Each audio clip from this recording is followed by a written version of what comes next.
Alright, magandang umaga sa inyo mga boss. Nandito po ako ngayon sa Candelaria. Wala tayong property vlogging pero gusto ko kayong ipasyal dun sa Uwakon Lake. Dating declared po na number 1 na pinakamalinis ang Uwakon Lake sa buong Pilipinas. So bago tayo pumunta ng Uwakon Lake, meron lang ako napansin dito sa Candelaria. Parang medyo sleepy town pa po yung Candelaria. Marami siyang mga parang ancestral houses, ano. Ikot ko kayo, tignan natin.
Isa riyan sa mga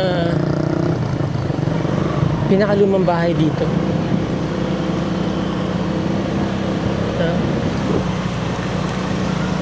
Tapos ito na yung pinaka Central Business District ng Candelaria. Magkakatabi na dito yung munisipyo,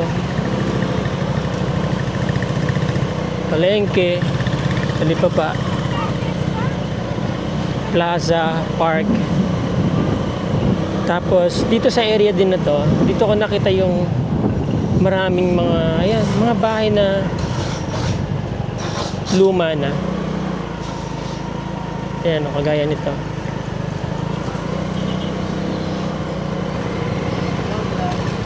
Mga dapat i-preserve na yung mga ganyang bahay, ang gaganda. No? Madami pang ganito, yan, mga bahay na ganyan, no? Mga built in the 50s, Siguro ito mga 60s pa to, 'di ba? 40s. Oh.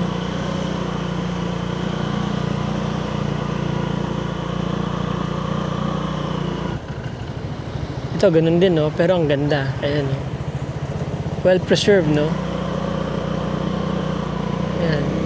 Ito nyo. Magandang mga bahay, no. Oh.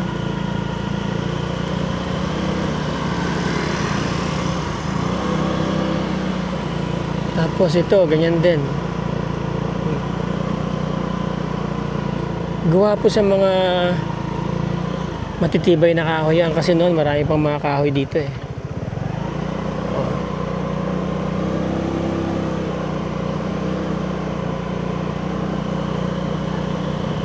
Pag may mga ganyang kambahay noon, nagsisimbolize yan ng kasipagan ng Padre de Pamilya. So, nandito lang po tayo sa downtown Candelaria, no? Ayan, no? Ayan nyo. Diba? Ito pa, oh, sa kabila.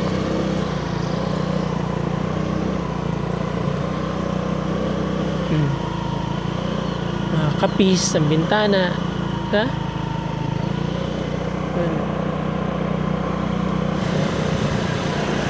Ayan. Luma na rin yan. Siguro 60s yan. Ginawa. So, in contrast, ang dami na rin mga modernong bahay dito. Yung mga nagpapagawa pa. Ha? Now, ito yung kalyeng papunta sa coastal area ng Candelaria.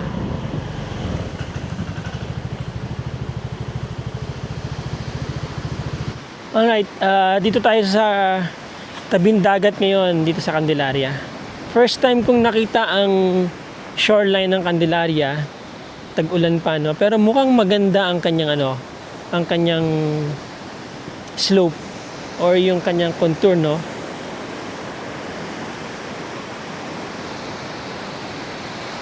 Grabe ang buhangin dito, mga boss, ha?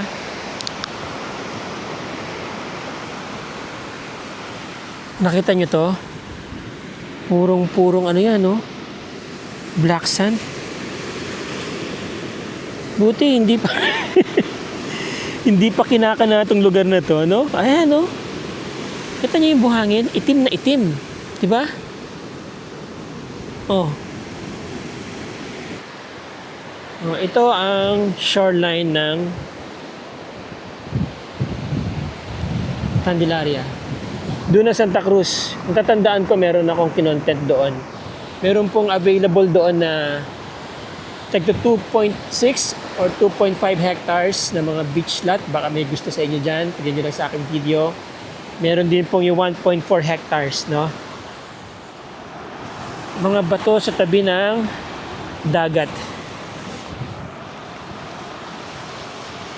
Gaganda ng mga bato.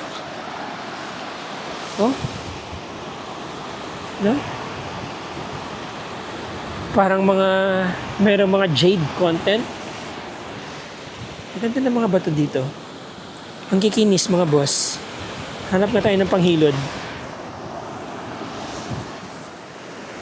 Dito maganda pa po ang shoreline, mga boss.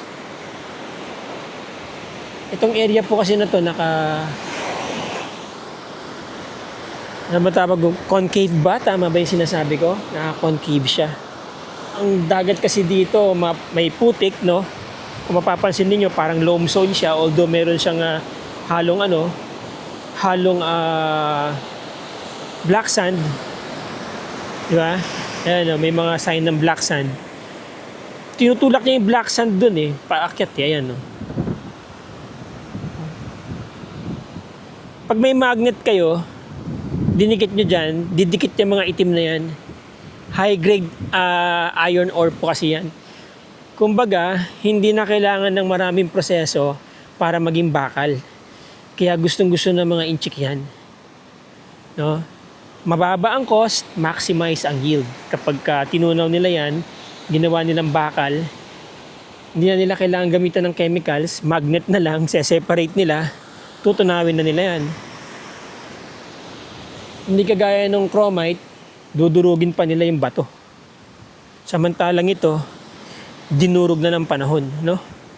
Millions of years. Kaya pag naubos ang ganyan dito sa Zambales, syempre, malaki ang epekto niyan sa ecosystem. Meron at merong epekto yan. Parang nung pumunta kang Pinatubo, di ba? Naglagay siya ng lahar, naglagay siya ng coastal area. Kumbaga, ano natin yun panangga natin yun sa matinding erosion, ano? Panangga natin yun sa matinding hampas ng alon. Kasi habang nag-aakrit yan, kapag hindi ginagalaw yan, mag-aakrit lang na mag-aakrit yan, babagsak ng babagsak yung lahar coming from the mountains, pupunta doon sa Delta River. Ang gagawin lang dapat doon, hindi dapat sana kinukuha. Dapat yun ini-spread out sa coastal area ng Zambales para lalong tumibay yung ating coastal area, di ba? So, ewan ko, syempre, kung mas malaki yung kinikita ng gobyerno o kung sino man dyan sa dredging, di ba? Alam naman natin, huwag na tayong maglokohan. Di ba? Kaya ganyan na nangyayari. Pera-pera lang talaga. No? Well, ang sabi ko nga, they are standing on the legal grounds, samantalang yun daw mga environmentalists, haka-haka lang. Unfortunately, nangyari lang yung matinding erosion nung nagkaroon ng dredging. Okay, punta po tayo dun sa Uwakon. Tignan natin yung Uwakon Lake. Isa po itong Uwakon sa pinakamagandang lake sa buong Pilipinas. Tara mga boss, mga ma'am, mga sir. Puntang Uwakon Lake, coming from Manila. Marami kayong madadaan ng mga resorts dito. Diyan sa kanan. Ayan. Papasok lahat yan. May mga kanto po yan. Ayan. Papasok doon. Coastal area na po yung lugar niya. Dito, ang dami nagpapagawa ng mga magagandang structures. Kagaya nito. Ganda na ito. Rio de Agoho. Ganda, no?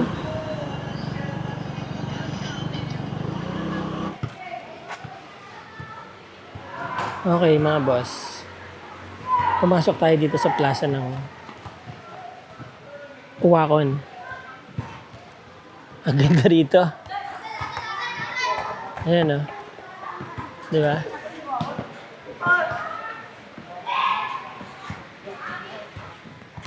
Diyan ang sunrise, mga boss, mga ma'am, mga sir.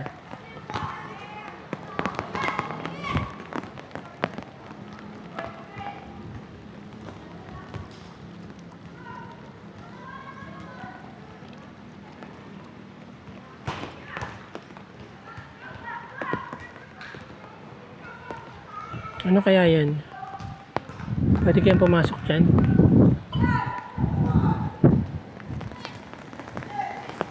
Wow.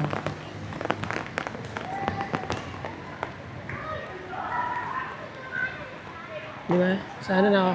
Sayang sana makapagpalipad tayo ng drone.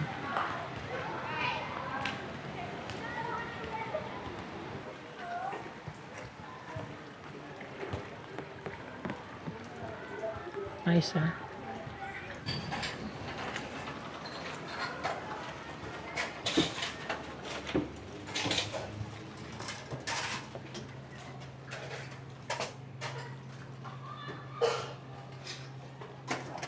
Para ako na sa lancha, mga boss, mga sir. Yung biyaheng Puerto Princesa papuntang Balabac. Bigla ako naalala.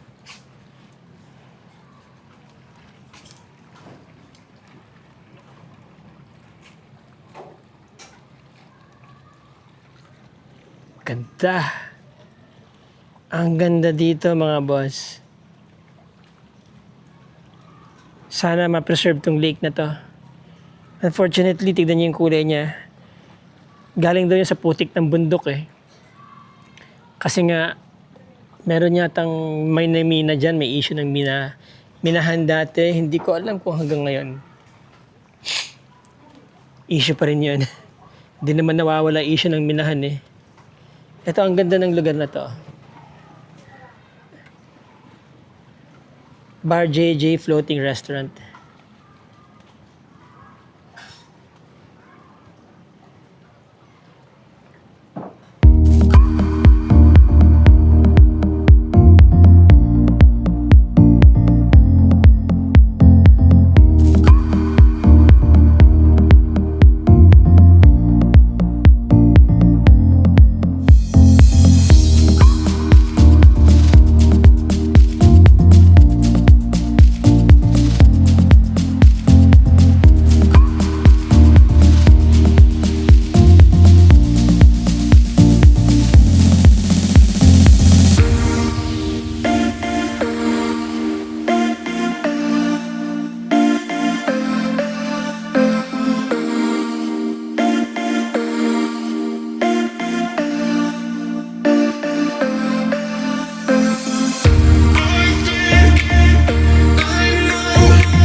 Produkto po ito ng tectonic shift. Kaya ang tawag nila dito ay tectonic lake. Dahil lumindol dito ng malakas noon, tapos lumubog tong bahagi na to. Kaya nagkaroon ng lake, pumasok yung tubig, dagat, pumantay na siya sa sea level. And then, at the same time, pumapasok din yung tubig ilog na nanggagaling dyan sa kabundukan. Doon sa area na yon, parang minimina, no? Kasi kalbo, obviously minamine.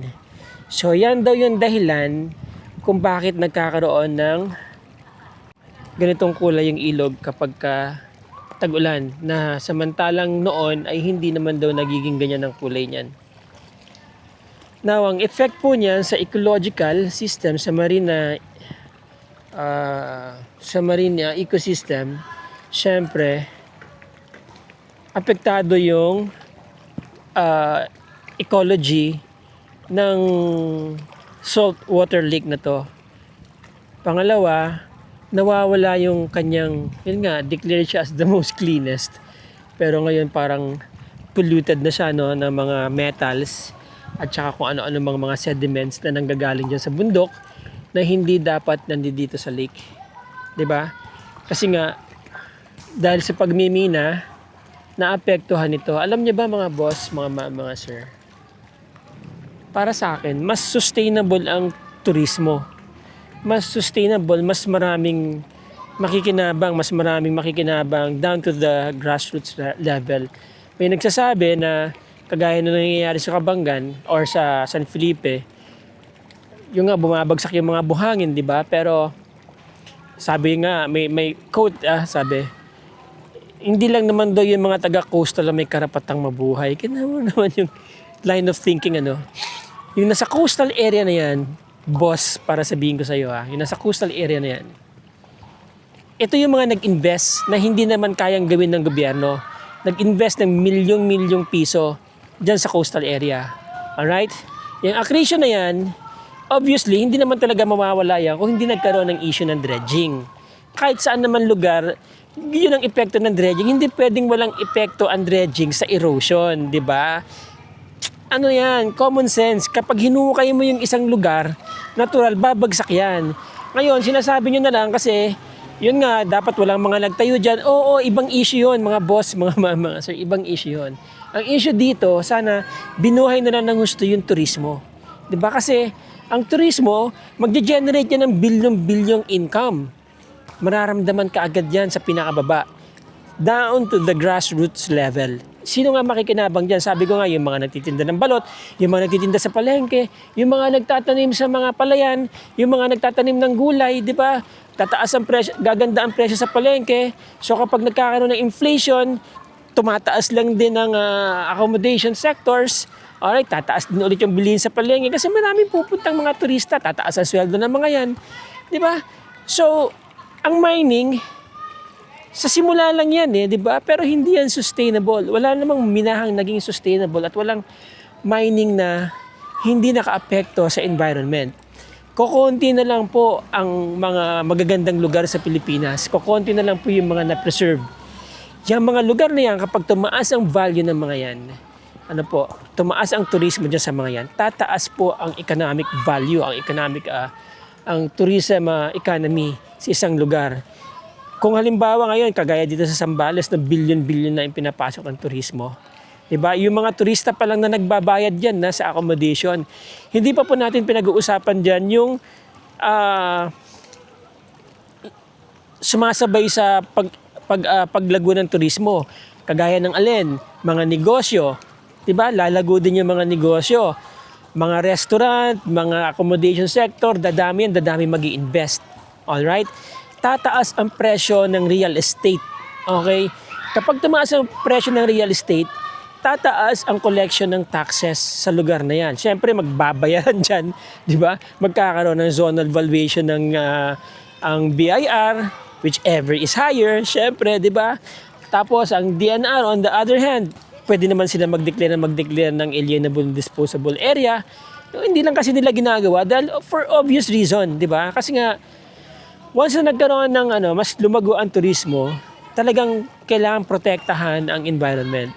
So, yun ang dilema, 'di ba? Between mining and tourism. Alam nyo, kahit tanggalin nyo ang mining, mabubuhay ang tao sa turismo. Sa turismo pa lang kaya ng buhayin ng tao. 'Di ba? Hindi naman kailangan ng taong maging umasa sa ayuda, 'di ba? Okay, magge-generate ng income 'yan, mining. Well, hindi yan, kumbaga yung mga tao, nag-aantay na lang ng ayuda. Tama, nag-aantay na lang ng scholarship. Dahil ibibigay ng mga malalaking kumpanya, babayad sa taxes, ibibigay sa kanila ng gobyerno. At what expense? Diba? Masisira yung environment. Okay? Iyan ang problema sa mining. Iyan ang hindi kailanman nasolusyonan ng mining industry kung paano nila talagang completely mape-preserve ang ecology at environment ng isang lugar once na nagmina sila dyan big time. Okay? Kagaya nito, apektado. Alright, so yan, mga bata na sa likod ko.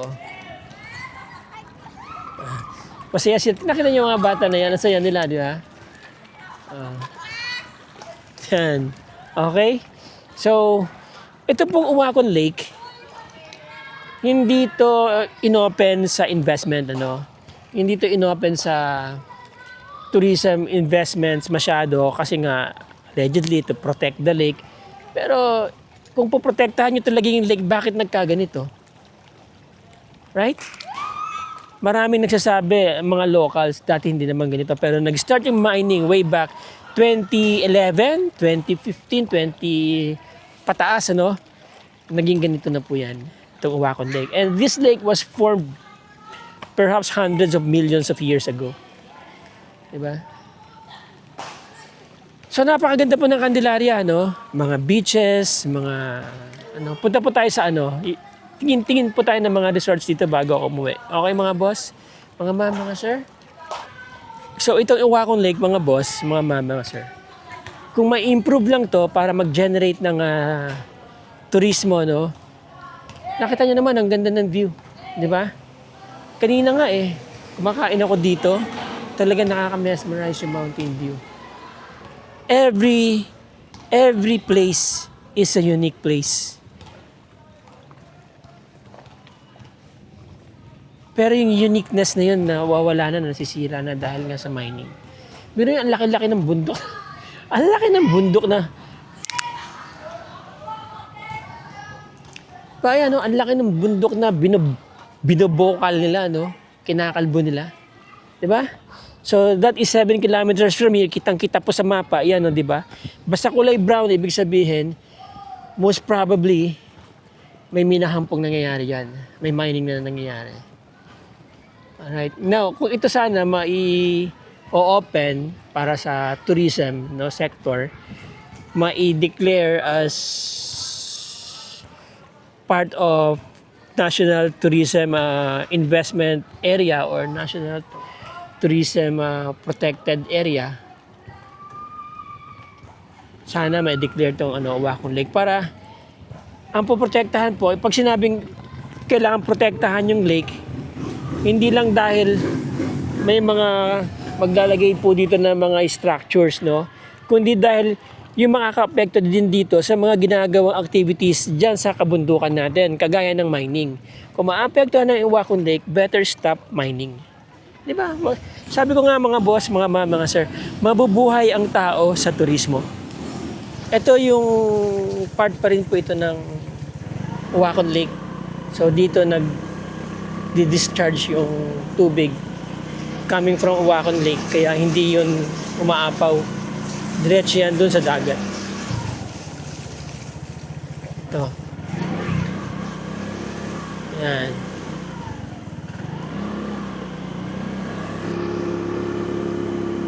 Tignan natin yung klase ng dagat nila dito.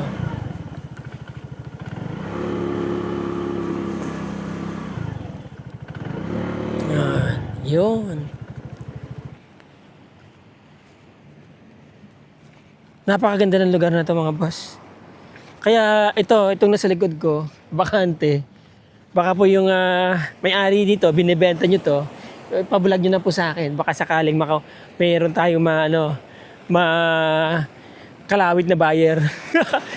Pero maganda itong lugar na to mga boss. Tapos doon may mga pine trees, ang dami. Ewan ko kung ano yun, parang ang sarap puntahan, ano? Nakita niyo puro pine trees.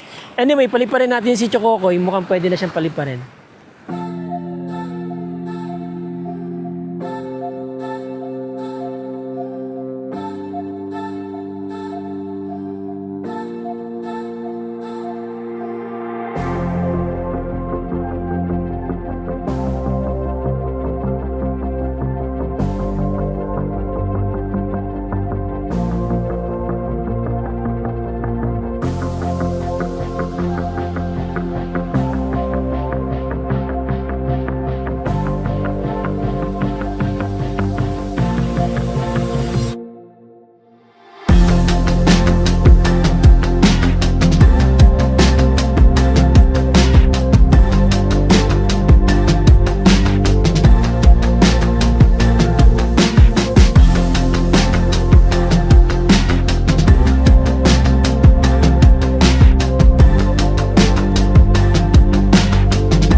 Alright mga boss, pauwi na tayo. Pero bago tayo umuwi, meron tayong mga kaibigan dito, mga kabataan ano, na may gustong i-shoutout. Oh, shoutout mo na.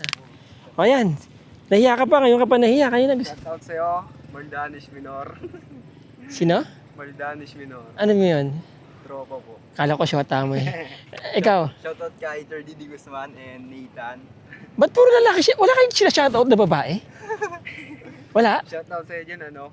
Jairin. Jairin, ikaw? Wala. Wala? Wala. Ilan taon na ba kayo? 13, ano po? 17. 17? Ba't 13? Ang layo naman. Nagkamali ka pa. 13 o 17? 17 po. 17. Ikaw, ba't 13 sabi mo? Nagkamali lang po. Bakit ka nagkamali sa 13? 13 siguro, 13 anyo siguro yung shota mo, no? Ikaw? Same lang po. Ha? Same lang. Same lang, 17. Okay, sige. O, aral kayo mabuti. Anong grade na kayo? Grade 12 po. Grade 12. O, sige. Taga rito kayo? Opo. Oo. Ganda rito sa inyo, no? Ayan, mga Tubong Candelaria boys. Alright, mga boss.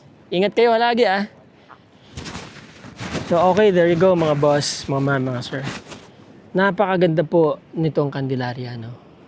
Yung mga naghahanap po ng beachfront, isa to sa mga lugar na pwede kong i-recommend itong Candelaria. Although malayo siya compared sa Cabangan, San Felipe, San Narciso, San Antonio. Pero dito, yung vibe naman dito, parang talagang probinsya pa. Parang ang layo-layo mo, and yet malapit ka lang naman talaga from Metro Manila. Especially accessible ang papuntang Metro Manila. No? This is about 6 hours drive from Metro Manila. Itong lugar na to. Yan. So yan yung Putipot Island na sa likod ko. Isa sa mga tourist spots po dito. Ewan ko kung open pa yan, ano? Pero parang privatized na yata yan. Okay, yun nga lang. Bawat lugar talaga may issue ng mining, no? Kung tutuusin, sabi ko nga, kaya naman talagang buhayin ng turismo ang mga tao. Basta suportahan lang ng gobyerno. Dahil very unique po ang Zambales. At from Metro Manila, isa ang Zambales sa pinakamadaling puntahan, pinakamagandang puntahan. At sana dumating yung araw na talagang iban na nila yung mining. Ang bigyan nila ng tuon pansin ay yung progresibong turismo, dahil lahat po yan damay kapag lumaki ang turismo sa isang lugar. Lahat po ng tao makikinabang sa turismo. Okay? Yung mga nakaupo dyan, hindi nyo naman kailangan ng maraming pera, di ba? Ang kailangan nyo, pagmamahal ng tao, at kailangan kayo ng tao para mahalin nyo rin ang tao. Okay, mga boss, mga ma'am, mga sir. Maraming salamat sa inyo. Till the next video. Ciao.